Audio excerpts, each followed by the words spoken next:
ஆனா சும்மா இருந்தவன இப்படி சொரிஞ்சு விட்டீங்களே போனஸ் ப்ரோ. இப்போ நம்ம ரீஜன்ல ஒரு தமிழ் பிளேயர் ஸ்டே பண்ணிருக்கான்னு உங்களுக்கே நல்லா தெரியும். பார்த்து நம்ம டீம் பசங்க லாபில நின்று இருப்பாங்க ஜோன் சரே இல்லாம. சரி வாங்க ப்ரோ நான் பண்ணி தரேன்னு சொல்லிட்டு அவங்களே மேட்ச் சொல்லியும் கூட்டு போயிட்டேன். ஆனா இந்த ரீஜன் லாபில ஏன்டா ஜோன் சரே பண்ண அப்படின்னு பண்ற அளவுக்கு நம்ம ஆக்கிட்டாங்க நம்ம எனிமி பங்காளிங்க. ஒன்னும் சொல்றதுக்கு இல்ல. இந்த சீசன் எண்டுக்குள்ள நம்ம 10k ஃபேமிலி அடிச்சாகணும். சோ மறக்காம பாக்குறவங்களா சப்ஸ்கிரைப் கொடுத்துருப்பாருங்க. இந்த இடத்துல நம்ம வண்டி முக்கிற மாதிரி எரிச்சு நம்ம வண்டியும் கொளுத்தி விட்டுருப்பானுங்க. அப்ப நம்ம தரமான ஸ்ட்ராட்டஜியை போட்டு நம்ம லான்ச் பேட் பிடிச்சி பறந்துமே போயிருந்திருப்போம். நம்மள லான்ச் அடிச்சு வந்து காயின் எல்லாம் பிடிச்சி நம்ம எப்பயுமே எடுக்கிற மாதிரி போல்டு மேக்கர் எப்பயுமே எடுத்து வச்சுப்போம். போல்டு மேக்கர் எப்பயுமே ஒரு மேட்ச்க்கு இம்பார்ட்டன்ட் அது உங்களுக்கே தெரியும். அப்புறம் பார்த்து நம்ம டீம்மேட்ஸ் காயின் வாங்கலாம்னு பார்த்தா நம்ம வண்டியும் கொளுத்தி நம்மளையும் அடிச்சு போடுவாங்க நம்ம எனிமிங்க.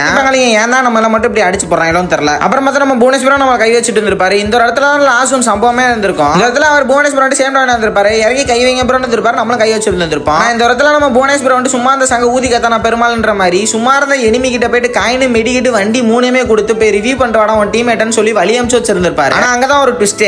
நம்ம அவன் வண்டியிலே போயிட்டு எஃப்எஸ்டி ஆல்பா ப்ரோ ரிவ்யூ பண்றதெல்லாம் நினைச்சிருந்திருப்பான். அப்பன்னு பார்த்தா அவனா பாதியிலே ஓடுறாராசான்னு ஓடிட்டு இருந்திருப்பான். வண்டி நேரம் வெண்டிங் மிஷின் போகும் பார்த்தா எங்கிட்ட மூலையில சொருகிருச்சு. சொல்றதுக்கு இல்லங்க நம்மளுமே ஆல்பா ப்ரோ ரிவ்யூ பண்ணிருக்க முடியாது. சரி நம்ம புவனேஸ்வரன் ப்ரோ சொல்றாரு பாரு ப்ரோ அவங்க ஆர்லயே முடிச்சுறன்னு சொல்லிட்டு மேல பார்த்து அடிச்சிட்டு இருந்தா லாஸ்ட்ல பார்த்தா அவன் தானங்க நம்ம அந்த ரீஜன் டீமோட ஜோன் சரே பிளேயரா இருந்திருப்பான். ஒரு ஜோன் சரே பிளேயர்ட்ட போயிட்டு காயின் வண்டி மெடிக்கிட்டு மூணுமே குத்து போய் உன் டீம்மேட் ரிவ்யூ பண்ற ராசான வழி அனுப்பிச்சு ஒரே நம்ம புவனேஸ்வரன் ப்ரோவா தான் இருந்திருப்பாரு. டீம்ல 3 பேருமே அட்டாக் பிளேயரா இருந்திருப்பாங்க. எப்படியும் நம்ம டீம் ஹெவி லூட் இருந்தனால எப்படியும் ஒரு மேட்ச் தரமான பூயாமே எடுத்துருந்திருப்போம். மறக்காம இந்த பூயா பிடிச்சிச்சுன்னா மறக்காம சேனலுக்கு ஒரு லைக் அண்ட் சப்ஸ்கிரைப் மட்டும் கொடுத்துட்டு போயிருங்க. இந்த சீசன் எண்டாக்குள்ள நம்ம எப்படியும் ஒரு 10k அடிச்சாவணும் சொல்லிட்டு வந்திருப்போம். மறக்காம ஒரு சப்ஸ்கிரைப் பண்ணி நம்ம சேனலை சப்போர்ட்டுமே பண்ணுங்க. சம்பவம் மேட்ச் நடந்திருக்கான்னு மறக்காம கமெண்ட் பண்ணிட்டு போயிருங்க. சொன்னா நல்ல வீடியோல பார்க்கலாம். Bye guys.